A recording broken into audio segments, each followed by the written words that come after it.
سب topic number 4، اور وہ ہے بھائیو رمضان کے روزوں کے فدیہ اور اس کو مؤخر، یعنی رمضان کے روزے اگر ڈیلے کسی نے کرنے ہو تو اس سے متعلق صحیح احکام و مسائل کیا ہیں، انشاءاللہ اس پہ ڈسکشن ہوگی۔ اسی کانٹیکسٹ میں سورۃ البقرہ کا جو رکوع نمبر 23 ہے، اس میں آیات نمبر 184 اور 185 جو ہم نے مسئلہ نمبر نیو 53A میں کور بھی کی تھی، ان کا کنکلوژن یہ ہے کہ کل 2 قسم کے لوگ ہیں جو روزوں کو مؤخر کر سکتے ہیں، یعنی تاخیر کے ساتھ بعد میں گنتی پوری کر سکتے ہیں، ڈیلے کر سکتے ہیں۔ نمبر 1 مسافر۔ اب وہ مسافر چاہے آج کے دور کا مسافر ہو یا آج سے 1000 سال پہلے کا، چاہے وہ آج کوئی ریل گاڑی میں سفر کرے یا ایروپلین میں سفر کرے، کسی بھی طرح کا سفر ہو، آسان ہو یا مشکل ہو، مسافر کو بہرحال روزہ جو ہے مؤخر کرنے کی اجازت موجود ہے۔ اور نمبر 2 مریض۔ ایسا مریض کہ جو روزہ نہیں رکھ سکتا، وہ بھی اپنے روزے کو مؤخر کر سکتا ہے اگر اس کو امید ہے صحیح ہونے کی، اور اگر کوئی پرماننٹلی بیمار ہے یا بہت بوڑھا ہے تو پھر وہ روزے کی جگہ فدیہ دے لے گا اور وہ اس کے لیے کفایت کر جائے گا انشاءاللہ تعالی۔ اسی مریض ہی کی ایکسٹینشن کے طور پر جامعہ ترمذی، سنن ابی داؤد، سنن نسائی اور سنن ابن ماجہ میں صحیح سند کے ساتھ یہ حدیث موجود ہے، اور مشکات میں اس کا انٹرنیشنل نمبر ہے 2025، کہ آپ صلی اللہ علیہ وآلہ وسلم نے فرمایا کہ اللہ تعالیٰ نے مسافر سے نصف نماز ساقط فرما دی ہے، یعنی نماز قصر کر سکتا ہے مسافر۔ اور اس کے بعد فرمایا کہ 3 لوگ، نمبر 1 مسافر، نمبر 2 دودھ پلانے والی عورت، اور نمبر 3 حاملہ عورت، پریگننٹ جو ہے، ان کو بھی روزہ مؤخر کرنے کی اجازت ہے۔ یعنی جس طرح نماز میں قصر کی اجازت ہے مسافر کے لیے، بالکل اس طریقے سے مسافر کو، دودھ پلانے والی عورت کو اور حاملہ عورت کو روزہ مؤخر کرنے کی اجازت موجود ہے الحمدللہ۔ اور اسی میں وہ لوگ بھی شامل ہیں ان لوگوں میں جو مریض ہیں، جیسا کہ قرآن حکیم میں آلریڈی یہ آیت ہم ڈسکس کر چکے ہیں، اور اس میں بھی جو دائمی مریض ہیں وہ مؤخر نہیں کریں گے، پھر وہ فدیہ ہی دیں گے۔ ان کے لیے اجازت ہے کہ وہ روزے کی جگہ فدیہ دے لیں، کیونکہ لا یکلف اللہ نفسا الا وسعہا، اللہ تعالیٰ کسی جان پر اس سے بڑھ کر بوجھ نہیں ڈالتا، اس کی وسعت سے بڑھ کر بوجھ نہیں ڈالتا۔ اسی طرح اگر کوئی جوان بھی ہے اور کسی ایسے مرض میں مبتلا ہے کہ اس کے لیے روزہ رکھنا امپاسبل ہے، شوگر کا مریض ہے کوئی، اس اعتبار سے بڑی سخت قسم کی شوگر ہے کسی کو، تو اس کے لیے بھی اجازت ہے کہ وہ روزے کی جگہ فدیہ دے سکتا ہے۔ اور اسی کے تحت ایسی عورت بھی جو مسلسل اس امتحان سے گزر رہی ہے کہ اسے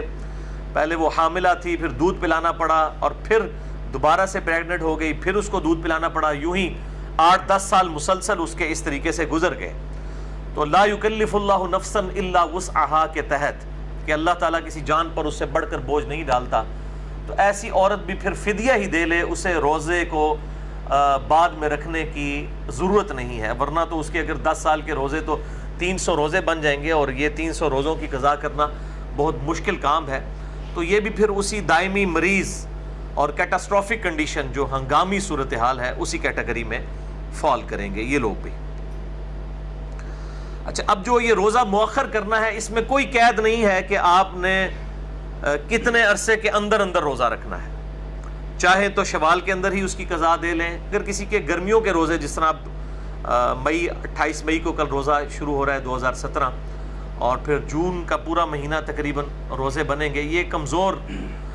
جو صحت والے لوگ ہیں، جو تکلیف کم برداشت کر سکتے ہیں، ان کے لیے پھر اجازت ہے کہ پھر وہ اگر روزہ ان کو تکلیف کی وجہ سے یا بیماری کی وجہ سے یا سفر کی وجہ سے چھوڑنا پڑتا ہے، تو پھر روزے کی قضا فیسلٹی کو اویل کرتے ہوئے اگلے رمضان سے پہلے سردیوں میں بھی دے سکتے ہیں۔ اب یہ نہیں ہوگا کہ گرمیوں کے چھوٹے ہوئے روزے ہیں تو اس کی قضا جو ہے وہ سردیوں میں نہیں دی جا سکتی، تو ایسی کوئی پابندی شریعت میں نہیں ہے۔ البتہ ایک کریٹیکل ایشو ہے کہ اگر کوئی شخص روزے اتنے مؤخر کر دے کہ اگلا رمضان بھی آ جائے، اب ظاہر ہے اس رمضان کے بھی بعد پھر اس کو روزے کی قضا کرنی ہوگی، تو اس حوالے سے دو صحابہ کے فتوے ملتے ہیں صحیح سند کے ساتھ۔ سنن الکبریٰ البیہقی کے اندر انٹرنیشنل نمبر کے مطابق صفحہ نمبر 253 اور جلد نمبر 4 پہ سیدنا عبداللہ ابن عباس رضی اللہ تعالی عنہما اور سیدنا ابو ہریرہ رضی اللہ تعالی عنہ کا فتویٰ موجود ہے کہ وہ کہتے ہیں کہ اگر کوئی شخص روزہ اتنا ڈیلے کر دے کہ اگلا رمضان آ جائے تو پھر ایسا شخص جو ہے وہ فدیہ بھی دے گا اور روزے کی قضا بھی کرے گا، یعنی اس کو ڈبل پینلٹی ہوگی کہ وہ یہ سال گزرنے کی وجہ سے ہر روزے کے بدلے ایک مسکین کو کھانا کھلائے گا، وہ آگے آ بھی جائے گا انشاءاللہ تعالی فدیہ، اور پھر ساتھ وہ روزے کی قضا بھی دے گا، اس کو ڈبل معاملہ کرنا ہوگا۔ اب یہ دو صحابہ کے فتوے ہیں، ظاہر ہے کہ صحابہ اکرام علیہم رضوان کے فتاوی جب مل جائیں اور احادیث میں کوئی ڈیٹیل موجود نہ ہو تو پھر انہی کو اڈاپٹ کیا جائے گا۔ میرے بھائیوں، فدیہ کے اعتبار سے سورۃ البقرہ کی آیت نمبر 184 میں یہ ڈسکس ہو چکا، اعوذ باللہ من الشیطان الرجیم، وَعَلَى الَّذِينَ يُطِيقُونَهُ فِدْيَةٌ طَعَامُ مِسْكِينٍ، کہ وہ لوگ جو بڑی مشکل سے ہی روزہ رکھنے پر قدرت رکھتے ہیں وہ فدیہ دے دیں مساکین کو، ایک روزے کے بدلے ایک مسکین کو کھانا کھلایا جائے۔ اسی کانٹیکس میں صحیح بخاری میں حدیث ہے انٹرنیشنل نمبر کے مطابق 4507، ابن عمر رضی اللہ تعالی عنہما کہتے ہیں کہ یہ آیت منسوخ ہے، یعنی اب روزہ ہی رکھنا ہوگا۔ بہرحال اس کے مقابلے پر سیدنا عبداللہ ابن عباس کا قول ہے جس پہ امت کا اتفاق ہوا ہے، انٹرنیشنل نمبر کے مطابق صحیح بخاری میں 4505، ابن عباس کہتے ہیں کہ یہ آیت منسوخ نہیں ہے کہ وَعَلَى الَّذِينَ يُطِيقُونَهُ فِدْيَةٌ طَعَامُ مِسْكِينٍ، بلکہ یہ اجازت اس بوڑھے اور بوڑھیا کے لیے ہے جو بڑھاپے کی کمزوری کے باعث روزہ نہ رکھ سکیں، کہ وہ اپنے روزے کے بدلے فدیہ دے سکتی ہیں، یہ دے سکتا ہے ایک مسکین کو۔ اور اسی میں وہ دائمی مریض بھی شامل ہوں گے، چاہے جوان ہو لیکن ان کا مرض اس نوعیت کا ہے کہ ٹھیک ہونے کی امید نہیں ہے اور اس مرض میں وہ روزہ نہیں رکھ سکتے، تو وہ بھی پھر ہمیشہ ہی ایک روزے کے بدلے ایک فدیہ دے لیا کریں۔ اور اسی کانٹیکسٹ میں صحیح بخاری میں تعلیقاً موجود ہے، اور یہ جتنی بھی روایتیں بخاری میں تعلیقاً آتی ہیں ان میں سے اکثر کی اسناد جو ہے المصنف ابن ابی شیبہ میں، اسی طریقے سے المصنف عبد الرزاق کے اندر اور سنن الکبریٰ البیہقی کے اندر اور باقی کتابوں میں مل جاتی ہیں۔ بہرحال صحیح بخاری میں 4505 یہ ابن عباس کا جو قول ہے، اسی کی ہیڈنگ پہ تعلیقاً سیدنا انس ابن مالک رضی اللہ تعالیٰ عنہ کے بارے میں آتا ہے کہ انس ابن مالک رضی اللہ تعالیٰ عنہ جب بہت بوڑھے ہو گئے تھے، ان کی 110 سال عمر ہوئی ہے، جب بہت بوڑھے ہو گئے تھے یعنی 80 یا 90 پلس ہو گئے تھے، تو پھر وہ روزہ نہیں رکھا کرتے تھے بلکہ ہر روزے کے بدلے ایک مسکین کو روزانہ کھانا کھلا دیا کرتے تھے، ایک وقت کا روٹی اور گوشت کے ساتھ۔ لن تنالوا البر حتى تنفقوا مما تحبون، تم کبھی بھی نیکی کے اعلیٰ درجے کو حاصل نہیں کر سکتے جب تک کہ اپنی پسندیدہ چیز اپنے رب کے حضور قربان نہ کر دو۔ تو فدیہ کھلاتے ہوئے بھی یہ ذہن میں رکھا جائے کہ یہ نہیں ہے کہ خود جو ہے وہ گوشت کو کھانا کھاتا ہے تو اب وہ دال کے ساتھ کھانا کھلانا شروع کر دے یا اس سے بھی کوئی نیچے درجے کی چیز اللہ کی راہ میں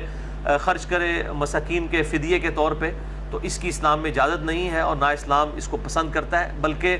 جو عموماً کوئی کھانا کھاتا ہے، اگر کوئی غریب ہے وہ غریب کے لیول کا کھانا کھاتا ہے تو وہ اسی لیول کا کھانا فدیے کے طور پہ مساکین کو دے سکتا ہے، اور اسی طریقے سے اگر کوئی امیر شخص ہے تو جس لیول کا کھانا وہ خود کھاتا ہے تو اس کے بدلے کھانا کھلائے، یہ سب سے بہتر ہے۔ بہرحال اس پہ بھی اجماع ہے امت کا کہ اگر کوئی کھانا نہیں کھلا رہا تو اتنے کھانے کی جو مقدار ہے اس کی جو قیمت بنتی ہے وہ کسی مسکین کو دے دی جائے۔ اور خصوصاً میں تو اس میں مشورہ دوں گا کہ جو ہمارے مزدور طبقے کے لوگ ہیں یہ اکثر روزہ نہیں رکھتے، ظاہر ہے کہ اگر پورا دن یہ مزدوری کریں گے تو بیچارے کس طرح روزہ رکھ سکتے ہیں۔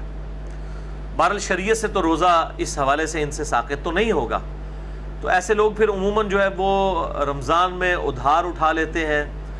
یا اگر جنہوں نے روزہ رکھنا ہے، کوئی لاکھوں میں ایک ہوتا ہے کہ جو اتنا جس کو اللہ توفیق دیتا ہے، بہرحال اکثریت تو روزہ رکھتی نہیں ہے۔ اور یہ بھی مطلب پبلک میں بھی مشہور ہے کہ جی وہ عجیب و غریب قسم کے واقعات بنائے ہوئے ہیں جی. ایک گورا آ گیا جی, اس نے دیکھا ایک مزدور مزدوری کر رہا تھا, اس کو علیحدہ لے گیا, اس کو کہا تمہیں کوئی نہیں دیکھ رہا, پانی پی لو. تو اس نے کہا میں اللہ کے ڈر کی وجہ سے نہیں پیوں گا, میرا روزہ ہے. تو یہ ساری میرے بھائیوں یہ لطیفے ہیں اور یہ سارے واقعات ہیں, کوئی لاکھوں میں ایک شاید اس طرح کا ہو. ادروائز مزدوروں کی جو اکثریت ہے علا وجہ بصیرت 90% سے زیادہ مزدور جو ہیں روزہ نہیں رکھتے, اور نہ وہ رکھ سکتے ہیں. کیسے رکھیں؟ تو ان کو پھر اس قسم کا فدیہ دے دیا جائے, یا کم از کم ان کو ایک مہینے کا خرچہ ڈلوا دیا جائے, تاکہ وہ رمضان کے روزوں میں اپنے کام سے چھٹیاں کر کے تو کم از کم روزے تو رکھ سکیں. ادروائز تو ان کے لیے بڑا مشکل ہو جائے گا.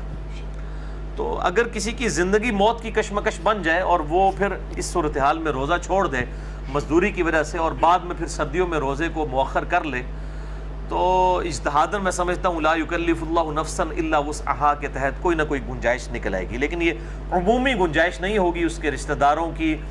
قریبی احباب کی, دوست یاروں کی یہ ذمہ داری ہے کہ اس کے لیے کوئی ایسا معاملہ کر دے کہ تاکہ وہ رمضان میں مزدوری نہ کرے اور اس کو ایک مہینے کا خرچہ ڈلوا دیا جائے, تاکہ وہ اپنا جو ہے وہ روزے رکھ سکے.